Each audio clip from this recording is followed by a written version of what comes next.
Listo, muchachos, ¿están aquí listos para lo que viene? Yepa. Bueno, muchachos. Espero se hayan relajado, hayan pensado en, no sé, en verse en el espejo, en mirarse. Me tocó dejar la cola de la tienda a medias. Ya las colas tienen distancia social, ¿no? Ya no se pueden acercar. Ya de pronto que ustedes de pronto estaban allí cayéndole a alguien, ya no pueden, tienen que guardar una distancia de 2 metros. Bueno, muchachos, ahora vamos a hablar de la perspectiva de los lenguajes de programación. Entonces, perdón, de las paradigmas de programación. ¿Qué es un paradigma de programación? Cuando ustedes programan, ustedes lo hacen bajo cierto enfoque o bajo cierta forma, ¿cierto? Entonces, ¿qué pasa allí? Por ejemplo, en el paradigma funcional, ¿cierto? Que ustedes trabajaron en el Dr. Racket, ¿qué era lo principal en la programación? ¿Alguien se acuerda? ¿O no se acuerda? Muchachos, ¿nadie recuerda? La sintaxis es la forma de escribirlo. Funciones, muy bien, Weisman. Muy bien, muy bien. Exactamente, uno programaba en base a funciones. Son funciones que se comunican entre sí. Cuando ustedes pasaron el segundo semestre en IPO, ¿cierto? ¿Qué era lo principal de programar? Orientado a objetos. ¿Cuál era el concepto de la programación orientada a objetos? A ver si alguien recuerda. Clases, no. Clases no. Clases es un concepto. Muchachos, la programación orientada a objetos, ¿cómo funciona? Son objetos que se intercomunican entre sí. Por ejemplo, usted le pide una información a un objeto a través de otro objeto. Son objetos que se comunican entre sí. Eso es cómo funciona un programa orientado a objetos. Y eso se le conoce como el paradigma de programación. Es la forma de cómo funcionan las cosas. Empezamos con, los principales son declarativos, funcional, lógico y por restricciones. Imperativo, ¿cierto? Relacional, orientado a objetos por restricciones, concurrente, orientado a aspectos y orientado a agendas. Entonces, ¿qué pasa en el paradigma de programación declarativo, cierto? Y esto es una de las cosas más importantes. Observen aquí. Una operación declarativa es declarativa sí, solo sí, ¿cierto? Esto debería ser un sí, solo sí. Siempre que es llamada con los mismos argumentos, retorna el mismo resultado. Ese es el precepto básico de eso. ¿Qué pasa? Si yo tengo, por ejemplo, una función que le ingresa un X, ¿cierto?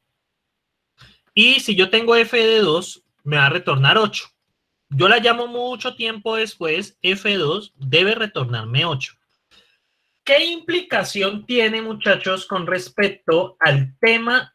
Sí, solo si es doble implicación. ¿Qué implicación tiene eso a la hora de manejar las variables? ¿Qué implicación tiene? Que si yo le digo, vea, en este lenguaje de programación, en este paradigma sucede esto, que si usted llama una función en cualquier parte del código, yo le garantizo a usted que la función siempre retorna el mismo resultado. ¿Qué implicación tiene eso? Yo estoy tirando las cosas. ¿Qué implicación tiene eso, muchachos? Que es constante, ¿cierto? Las variables deben ser constantes. Por esa razón, las variables no pueden cambiar de valor. Porque bajo el paradigma de programación funcional que trabaja Dr. Racket, por ejemplo, no se puede cambiar las variables porque yo tengo que garantizarle a usted lo siguiente. Donde usted llame una operación, cualquiera que sea, si usted le envía los argumentos, debe retornar siempre el mismo resultado. Es decir, que no hay estado. ¿Qué es estado? Que las funciones puedan arrojar diferentes valores a lo largo del código. Por eso es que no se pueden cambiar los valores de las variables. Bien, muchachos, una operación declarativa, ¿cómo es? Independiente, solo depende de sus argumentos, no depende nada de esa. Sin estado, y esto es lo más importante. No hay memoria entre los diferentes llamados. ¿Qué quiere decir? Que si yo llamo esto en la línea 1 o si lo llamo en la línea 100, él no va a cambiar, ¿cierto? De la línea 1 a la línea 100. Y determinista, un llamado con los mismos argumentos da siempre el mismo resultado. ¿Qué funciona así? HTML, resulta que HTML es un lenguaje declarativo. ¿En serio? ¿Ustedes pensaban que HTML qué era? Ustedes, al menos en el proyecto de IT lo vieron o no. ¿Qué me pueden decir? ¿Qué me pueden decir ahí? La aleatoriedad no se puede manejar bajo este paradigma. Acuerdo 09 en ITI. Ay, Office. No hicieron algo divertido en ITI, muchachos. Dígame que sí. ¿No? Ah, bueno, PCIN es otra cosa. Ah, bueno. ¿Y han programado en HTML, CSS alguna vez en sus vidas? Por fuera sí. Pero les digo, muchachos, la importancia de los cursos de Coursera. Aprendan por fuera. No hay que queden solo con lo que les dan en la universidad. Bien, muchachos, resulta que HTML es un declarativo. Por ejemplo, si yo hago esta vaina. Miren este de emails, ese.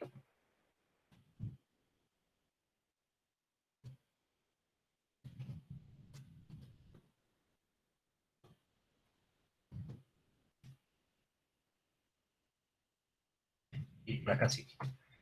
Y digamos, yo hago esto, ¿cierto? Y por allá lejos vuelvo a hacer lo mismo. ¿Qué va a pasar? Si yo hago esto es por ejemplo en la línea, yo hago esto en la línea 10, ¿cierto? Y esto lo hago en la línea 100. ¿Qué creen que pasa? Se colocarían dos imágenes independientes, ¿no? Son dos imágenes, exactamente, son dos imágenes independientes que cumple la condición de ser independiente. Sin estado, porque no importa que yo inserte la imagen antes o la inserté después, a él le da lo mismo. Y determinista, ¿por qué? Ambos, ¿qué van a hacer? Exactamente, aparecen dos pollitos. Aunque bueno, en imagen pollito se puede guardar otra cosa totalmente diferente, pero sí, es lo vale, ¿sí? Entonces, esto por eso es que este lenguaje es declarativo. Miren, ustedes han programado en paradigma declarativo y no lo sabían. ¿Qué tal eso? Usted ha manejado diferentes paradigmas sin saberlo. Y miren, cumple las mismas condiciones. Es independiente, porque usted lo puede llamar desde cualquier parte del código y no afecta. Sin estado, porque es que si usted lo llama antes o después da lo mismo, realmente no hay problema. Y lo otro es determinista. Siempre me produce el mismo resultado. Y en ese caso me producen dos pollitos, ¿cierto? Como, bueno, usted podría llamar otra imagen como pollito. Pero bueno, no vamos a entrar en esos detalles. Entonces, bien, muchachos, por acá HTML, ¿cierto? SQL es otro. ¿Qué pasa? Bueno, obviamente, siempre y cuando esta tabla no cambie. ¿Qué pasa si usted llama de la línea 1 a la línea 100? Va a producir exactamente el mismo resultado, aunque hago la aclaración, pues que la tabla no va a haber cambiado, ¿no? Y XML, que es un lenguaje de codificación de información. ¿Han usado XML alguna vez? Hay otro lenguaje que es, ¿lo han escuchado o no? Que sería, por ejemplo, nombre. Este va a ser así. Nombre. Voy a ponerle uno más delgado. 2 puntos Juan. Coma. Edad.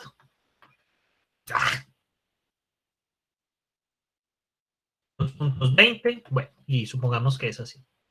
¿Sí lo han visto alguna vez? Entonces también es un lenguaje declarativo. El que maneja ya FX por debajo. Realmente ya FX maneja eso por debajo. Me parece que lo complica un poquito, pero bueno.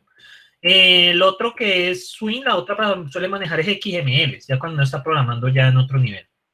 Bueno, muchachos. En paradigma funcional, ¿cierto? Bueno, tenemos el paradigma declarativo. Del declarativo se sale el paradigma funcional. Entonces, ¿qué pasa con este, muchachos? El paradigma funcional, como dice la palabra función, maneja sobre el concepto de funciones. Funciones que le entran diferentes argumentos, ¿cierto? Concepto de funciones fundamental. El cálculo lambda, muchachos, es un cálculo especializado en probar que las funciones trabajan adecuadamente. Eso es bastante pesado, digamos, para ustedes. Por esa razón simplemente uno lo menciona, ¿cierto? Entonces, porque utiliza una notación diferentes, ahí hablan acerca de los ámbitos, que si algo es global, que si algo es local, entonces dejémoslo hasta ese punto. Es algo tanto más pesado para ustedes. Las funciones son ciudadanos de primera clase. ¿Qué quiere decir eso? Que las funciones sean ciudadanos de primera clase. Valores y funciones no tienen ninguna diferencia. Entonces yo puedo hacer lo siguiente. Yo tengo por acá una función g, ¿cierto? Función g de x. Y por acá tengo fun, digamos, f de x, y. Y yo en un llamado puedo, por ejemplo, decir f de 3, g. ¿Qué ven aquí? G, eso no es un 9, es G. Pongámosle un H, pues, como para que... Uy, un borrador más pequeño, está muy grande. Entonces voy a poner aquí H, pues, para que no parezca un 9. Entonces, H de X. Entonces, ¿qué pasa? Una función puede ingresar como un argumento de una función, o puede ser, sí, exactamente. Una función puede entrar a otra función como argumento, o una función puede retornar a otra función. Esto es algo que ustedes deben tener en presente, porque es que aquí abusamos casi ilegalmente de eso, ¿cierto? ¿Qué pasa? Vamos a tener funciones que reciben funciones, y vamos a tener funciones de cuatro. No, ya, eso eso ya es de tiempos viejos, el contrato. Entonces, tenemos funciones que reciben funciones o funciones que vuelven funciones. También podemos tener una función que vuelve una función que a su vez vuelve otra función. Y así se va poniendo divertido ese nivel de abstracción. Entonces, es algo que, digamos, deben manejar. ¿Por qué? Pues bueno, el contrato sí es importante. Entonces, es algo que ustedes deben tener presente. Bueno, entonces, ¿qué es un programa? Conjunto de funciones más una aplicación que la utiliza. Lisp, Haskell, Skin, ML. Bueno, cálculo lambda, diseñado para investigar la definición de función, definir algoritmos computables o decidibles. Entonces, aquí viene. ¿Qué es un problema computable? ¿Qué creen que es un problema computable? De la palabra computación. ¿Qué creen? Yo les digo, no, muchachos, ese problema es computable. ¿Qué quiere decir que es computable? Yo les digo, muchachos, ese problema no es computable. Que se puede programar, exactamente. Exactamente. Por ejemplo, hay un problema clásico en computación que no se puede programar. Les voy a explicar. Diseñe un programa que recibe otro programa y una entrada para ese programa que entra. Devuélvame verdadero si el programa que ingresó termina con esa entrada, o sea, si nos da una respuesta. Y devuelva falso si no presenta una respuesta. ¿Ustedes cómo harían para computar eso? ¿Se les ocurre algo? Un programa que recibe otro programa y una entrada para él. Me vuelve verdadero si puede procesarlo y me vuelve falso si no puede procesarlo. Entonces, ¿qué me pueden decir ahí, muchachos?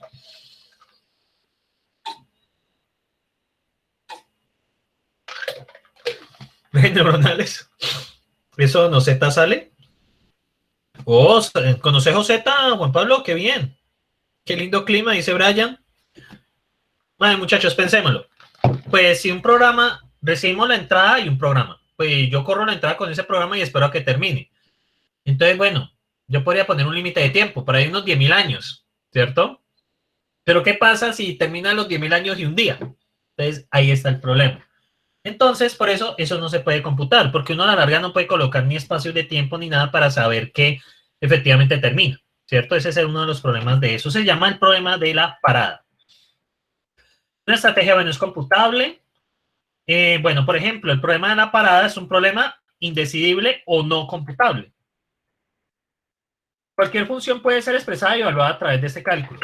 A esto se le conoce como un lenguaje formal. Es decir, yo puedo expresar mediante conjuntos, mediante relaciones lógicas, mediante operaciones, ¿cierto? Entre esos conjuntos y, bueno, entre operaciones entre esos conjuntos, si un programa puede, si una función puede realizarse o no. Y las funciones son consideradas un valor tipo procedimiento. Así como existen tipos numéricos, tipos de texto, una función es un tipo procedimiento. Eso es lo que hablan acá. Declarativo lógico, basado en cálculo de predicados, mecanismo de demostración de teoremas, esencial, concepto de deducción y programa conjunto de axiomas y un objetivo.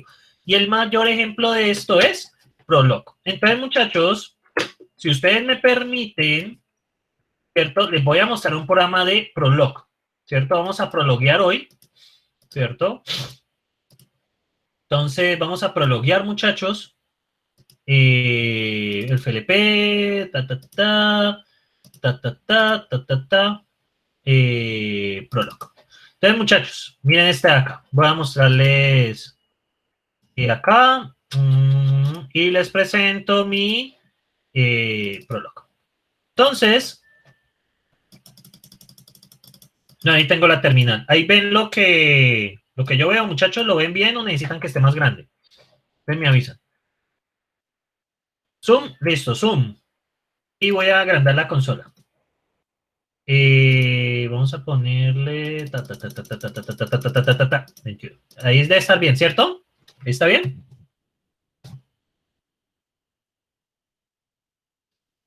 Listo. Entonces, muchachos. Bueno, tengo que instalarlo mientras les explico. Es UPL, creo. O Prolog únicamente. Voy a buscar ahí un momentico. Bueno, eso es un segundito que me va. ASWPL, ¿cómo se instala? Sí, SWPL.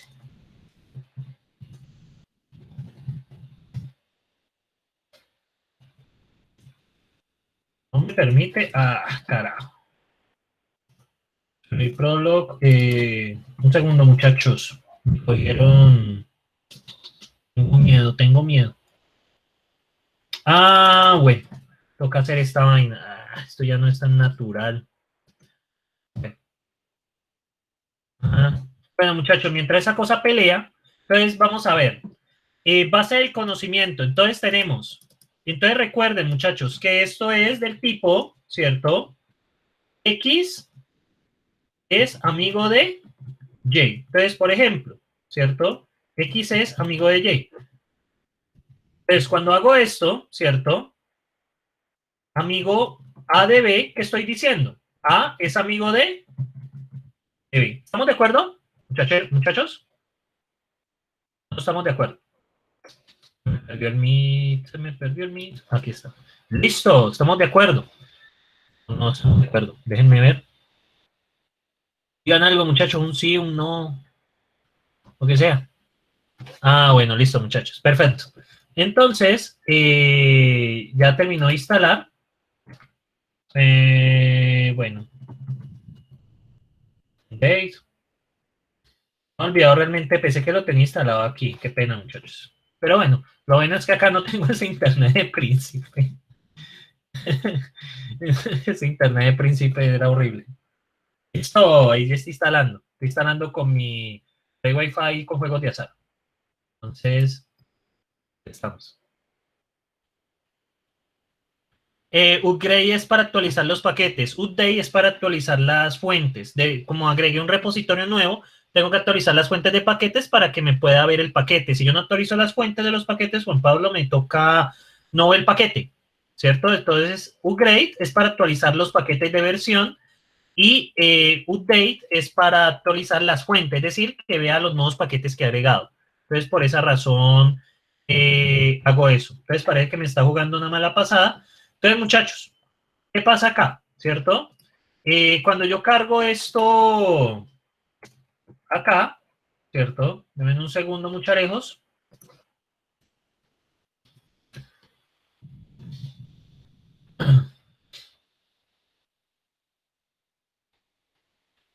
Bueno.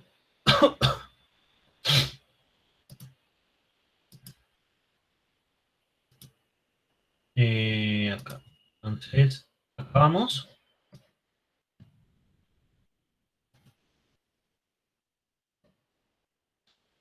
Ya.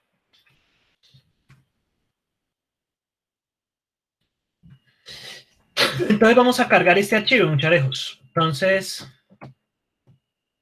yo lo hago a modo consola, el de Windows tiene su... Entonces voy a abrir este archivo que se llama prolog.pl. Vamos a ver si me deja.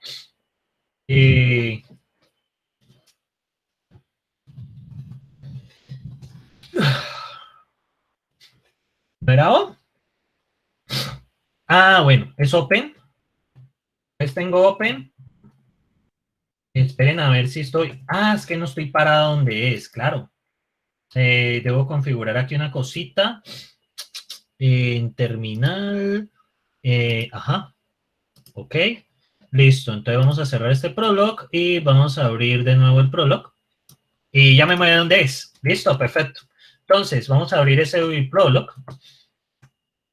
PL, vamos a abrir prolog.pl.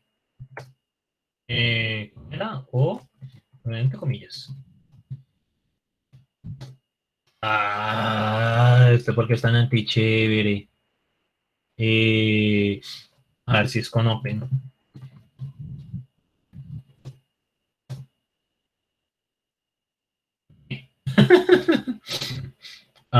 Fue pucha.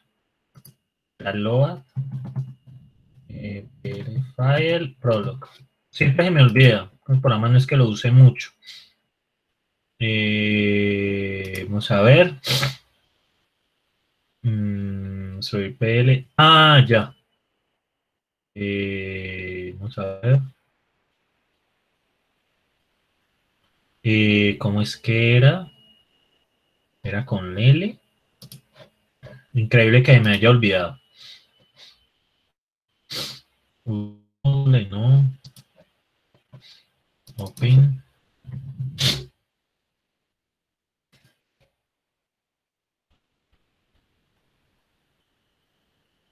Ya. PL menos L. Perdón. Menos S prolog.pl. Listo, ahí lo cargó. Entonces yo puedo cargar amigo Juan Pedro. Vamos a ver qué me dice. ¿Por qué dice true, muchachos? ¿Por qué dice true? Más o menos, esperen, yo vuelvo al mío.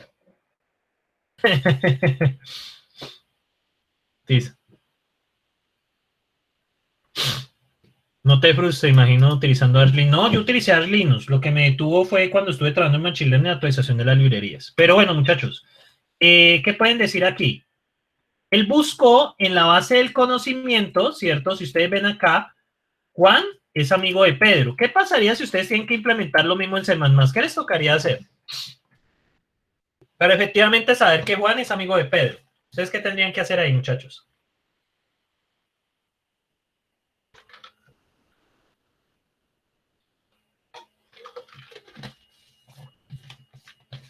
¿Qué tendrían que hacer ahí, muchachos? Puras validaciones. Está bien, en la que está la base de conocimiento, las validaciones. Entonces, ese es el problema, ¿cierto? Ahora bien, miren este. ¿Quién es amigo? Juan, ¿de quién es amigo? De Pedro y de Carlos. ¿Qué tal ven eso? ¿Qué tal, muchachos? ¿Qué tal lo ven ahí? Eso principalmente, ¿saben para qué sirve esto? Sirve principalmente para el tema de validaciones en juegos. Les voy a explicar algo. ¿Ustedes conocen un juego que se llama Age of Empires? ¿Lo han jugado? Muy bien. Los que han jugado. Los que no han jugado es un juego donde uno construye unas civilizaciones, ¿cierto? Y, digamos, tiene economía, tiene militares, y la idea pues, es ganar el mapa, ¿cierto? Entonces, bien, muchachos, así explicado, les voy a mostrar algo para que ustedes pillen. ¿Ustedes alguna vez han pensado en la IA, de las civilizaciones de la máquina? ¿Cómo funcionan? ¿Cómo se imaginan? ¿Cómo funcionan esas civilizaciones enemigas? ¿No se imaginan? En programación.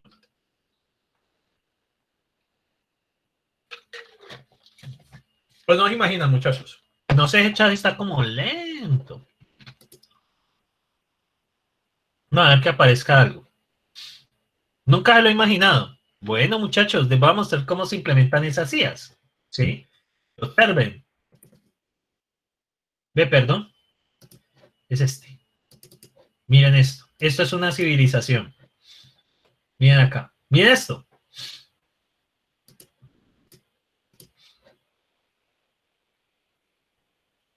¿Qué ven ahí? ¿Qué ven ahí, muchachos? Sí, y es un lenguaje basado en paréntesis. Miren este. Si el juego es mayor que 40, miren este. Bueno, aquí hay unas constantes. Miren este. Bueno, estos son objetivos. Miren este. Para avanzar de edad. Ustedes pueden programar IAs para ese juego. ¿Sí? Ustedes pueden programar IAs para ese juego. Yo lo hacía. Yo porque resulta que la IA vieja no desarrolla todas las tecnologías de la última edad. Entonces yo quería que desarrollaras de la última edad y pues efectivamente lo logré. Pues es algo así, una anécdota. Yo pues estaba por allá como en noveno, décimo de bachillerato y pues en ese tiempo estaba Age of Empires 2, ¿cierto? Entonces pues me dio por programarías. No, pero básicamente ¿qué hice? Copié una y la empecé a modificar y ya. No, ¿cuál pro? Nada de eso. Es curiosidad. ¿Usted nunca le ha dado curiosidad de modificar algo de un juego que les gusta? Pokémon tiene una programación similar, de hecho, en la IA. Todos los juegos que a ustedes les gusta, ay muchachos, no me hagan sentir mal. No hay que no es nivel, no. Pues yo lo hacía como por diversión. Es que van. Nunca les ha ocurrido modificar la IA de algo que ustedes jueguen. No, ¿usted no les parecía? Ay, muchachos, nunca, o sea, ustedes jugaban contra algo y nunca les pareció aburrido que llegaba un punto que no le podían ganar.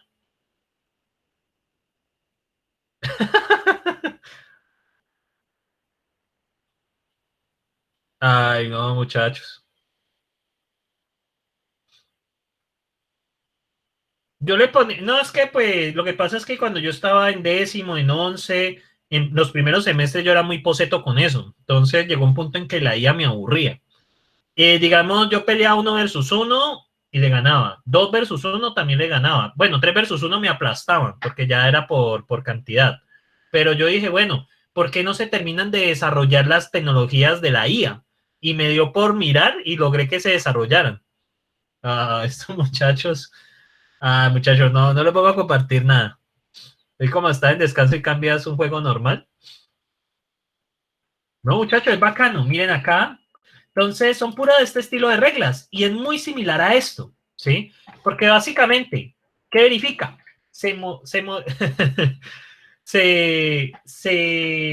Usted lo que hace allí es, miren que es una programación funcional, es una programación lógica, porque son puras reglitas, ¿cierto? Si se cumple esto, haga aquello, ¿cierto? Y si no, haga aquello.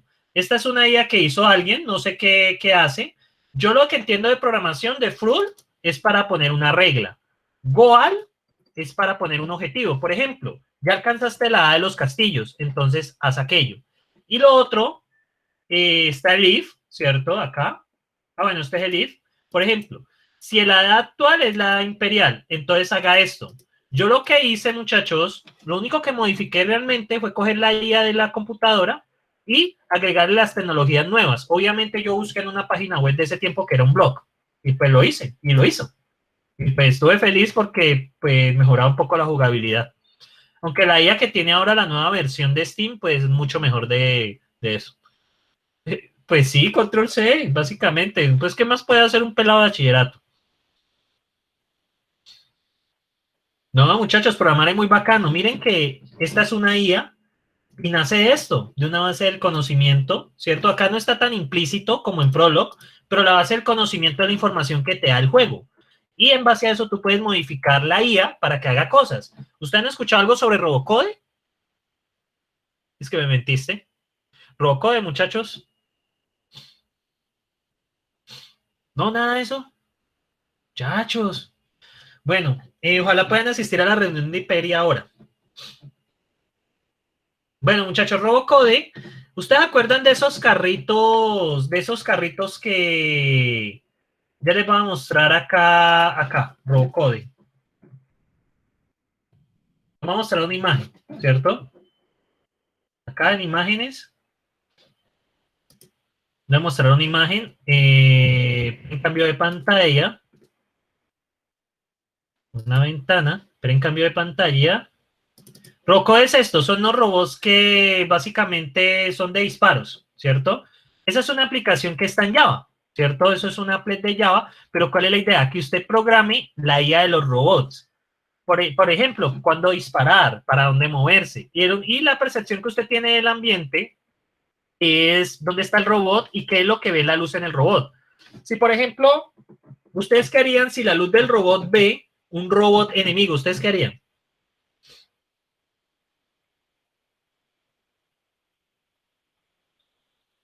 Exactamente, dispara. Entonces, de esta programación funcional nacen mucho estas ideas de estos juegos.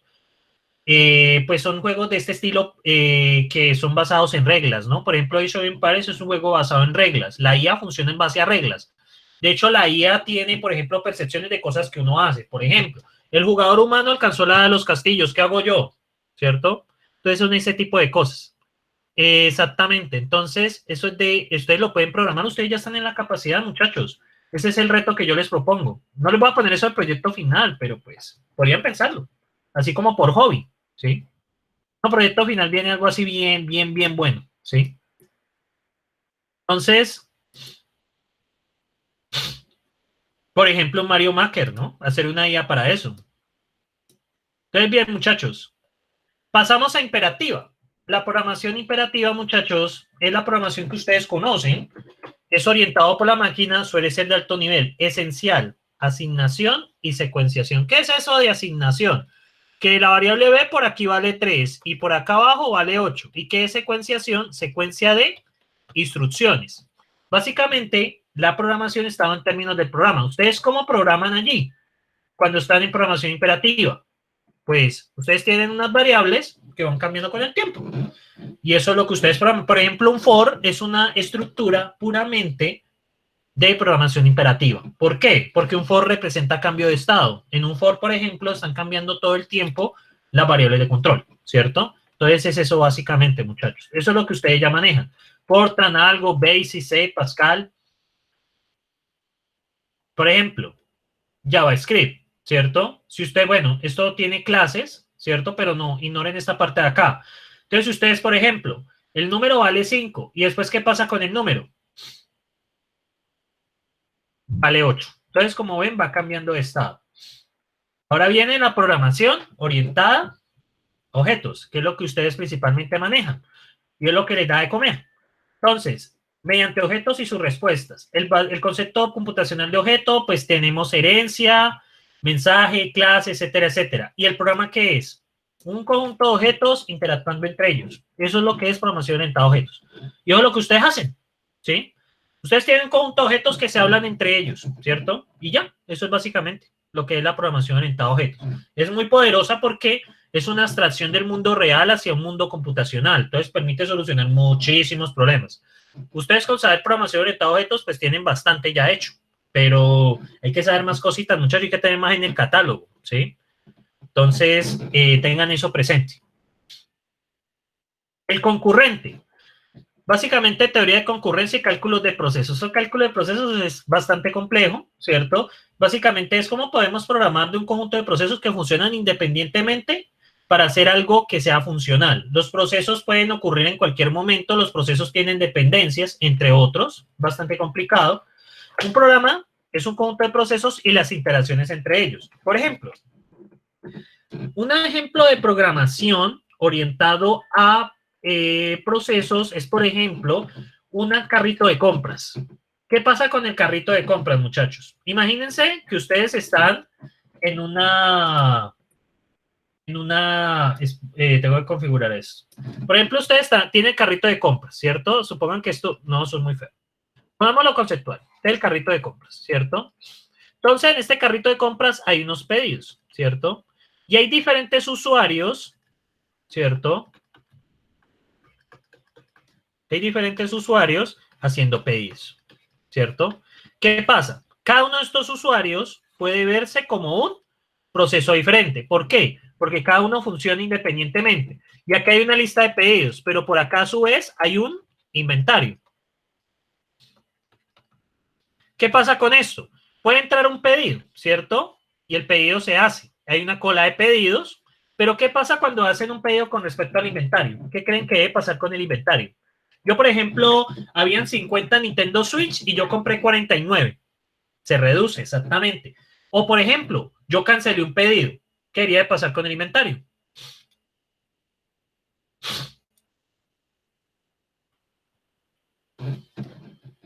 Se aumenta. Exactamente, muchachos. Muy bien. Exactamente, se actualiza. Entonces, esto es algo concurrente porque las cosas están sucediendo independientemente y cada usuario puede considerarse como un proceso por aparte. Bien, muchachos, este es un caso de Erlang, ¿cierto? ¿Qué pasa con Erlang? ¿Cierto? Este lo podemos probar aquí en el computador, ¿cierto? Sin ningún problema. Podemos probarlo aquí en el computador, sin ningún problema.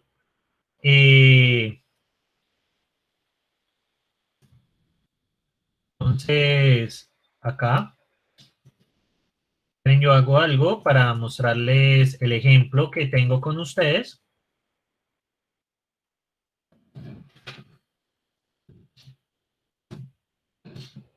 Voy a mostrarles un ejemplito.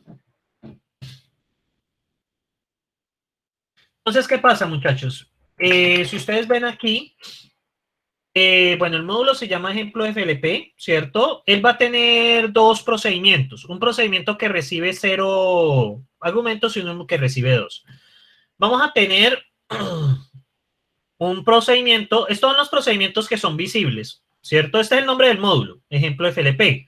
Entonces, digamos, el módulo es como el programa se presenta al mundo, ¿cierto? Luego acá es por iniciar, es lo que yo voy a mostrar al mundo. Entonces, yo voy a mostrar iniciar, que tiene 0 argumentos, y diálogo, que tiene 2. Yo puedo tener cosas que no exporte. Es muy parecido a la visibilidad que ustedes manejan en objetos privado o público. Tenemos diálogo entrada, coma, 0, que no hace nada, y tenemos diálogo entrada, coma, contador. ¿Qué va a hacer? Va a poner una salida donde diga la entrada, ¿cierto? La coloca y manda la entrada y el contador lo reduce en 1. La idea es imprimir entrada tantas veces contador haya algo. Entonces voy a imprimir acá entrada 5 veces y voy a imprimir adiós 4 veces. ¿Estamos allí, muchachos? Con respecto a cómo funciona esto. Vale. Entonces, ¿cuál es la idea? Vamos a probarlo acá, ¿cierto? Voy a abrir un momento el programa. Ay, me perdió. Segundito, muchachos. Mientras tanto, piensen en ese... Vamos a ver. Eso está aquí en... Archivos, cursos, FLP. Semestre, no. Clase 1. Por ejemplo, tenemos... entonces, voy a cambiarle de pantalla. Entonces, va a presentarles el Geni. Bueno, esperemos un segundito, está terminando de instalar. Pensé que los tenía instalados, pero pues no, ¿cierto? Entonces, muchachos, hasta ahora, ¿qué dudas tienen? ¿Hay alguna duda o algo así de lo que he hablado? Por ahora ha sido historia, lenguajes y cosas así. Más o menos, por ejemplo, Weidman, ¿qué nos puede contar?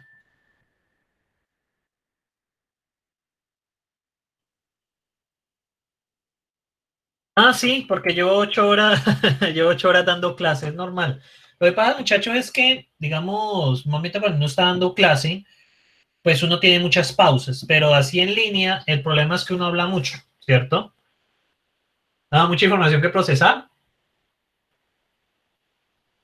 Lo bueno es que están los videos. Efectos secundarios del café. Sí, puede ser.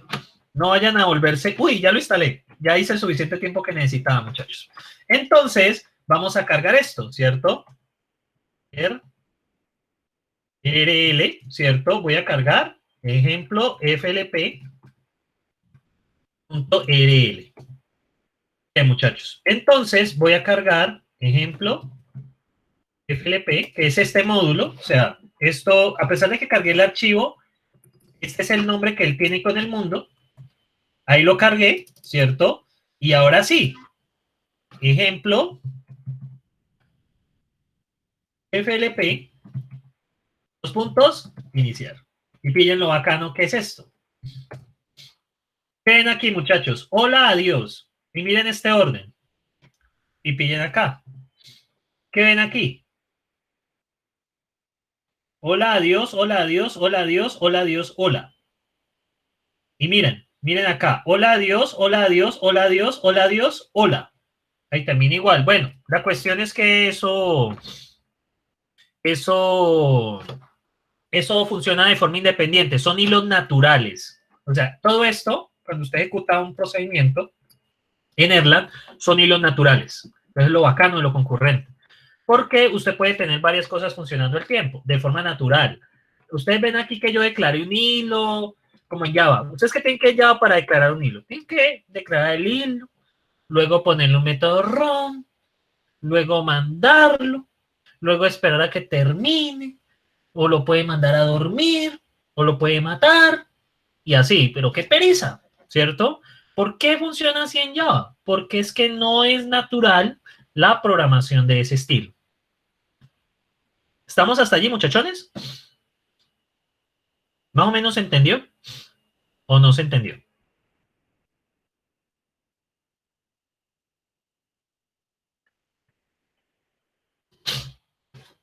A mí tampoco. Pero pues bueno, ya va a dinero. Preguntas, muchachos, sentimientos, nada.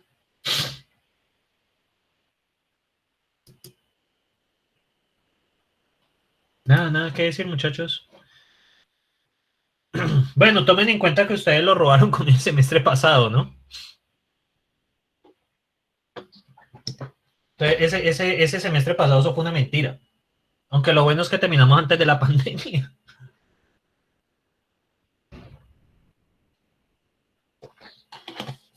Todo se tocó por encima, exactamente. Ese es el problema. Y papá, sí. Ah, pero sobrevivieron, están aquí, muchachos, están aquí conmigo. Todo es bueno. Están aquí enfrentando FLP. Entonces, bueno, muchachos. Vamos por acá, ¿cierto? Y seguimos. Luego viene el paradigma relacional. Las funciones pueden tener 0, 1 o más salidas. ¿Qué pasa? Pasamos de paradigmas que las funciones solo tienen una salida. Y acá tienen múltiples salidas. ¿Qué pasa acá? Pueden intercambiarse el rol de las entradas y salidas, selección no determinista de una opción entre varias, es decir, que usted puede hacer una búsqueda y puede dar en cualquier orden, realmente no hay. Por ejemplo, Prolog también puede considerarse relacional o el de las bases de datos relacionales. Entonces, ¿qué pasa? Por ejemplo, en SQL, usted dice select asterisco from países. Pueden salir 0 países, 1 país, 2 países, 10 países, 1000 países, ¿sí? Entonces es eso. Viene el basado por restricciones, ¿cierto? El basado por restricciones, muchachos, es un paradigma, es muy de relacional, es muy parecido, pero uno puede colocar, válgase la redundancia, restricciones en la información, ¿cierto? No solo restricciones, sino estrategias de búsqueda sobre las restricciones. Por ejemplo, cuando usted dice en SQL, ¿cierto? Esta consulta, select asterisco from países where, yo qué sé, número de habitantes es mayor que 5. Entonces me devuelve los países que tienen mayor número de habitantes. Pero ¿qué pasa? En la tabla, ¿cierto? Usted en la tabla de países, usted tiene acá muchos países. ¿Qué va a hacer él? Él va a empezar uno por uno y le va a preguntar, ¿cierto? ¿Cuáles son los mayores que 5? ¿Qué pasa en la programación por restricciones, que es mucho más eficiente? Coge esta tabla, ¿cierto? Le aplica un conjunto de reglas y solo deja los que son mayores que 5. ¿Cuál es la ventaja?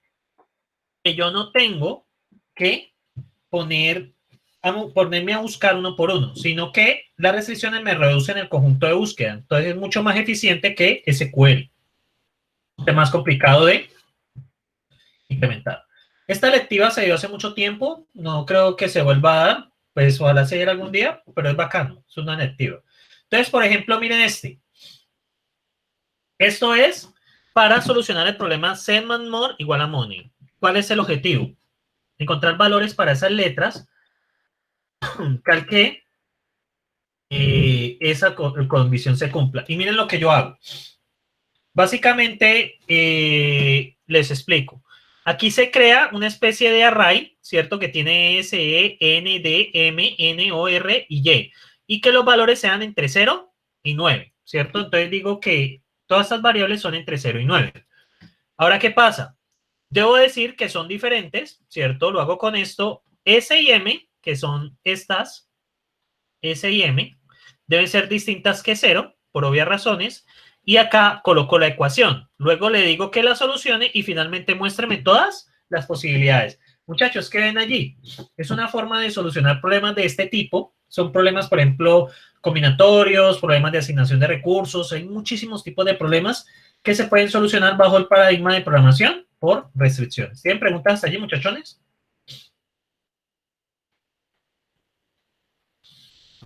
¿O no?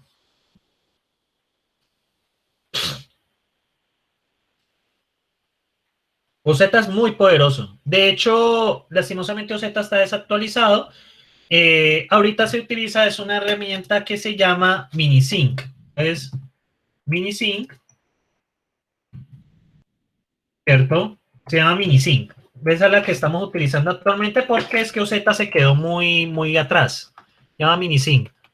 Entonces, esta permite escribir problemas de este tipo y resolverlos, ¿cierto?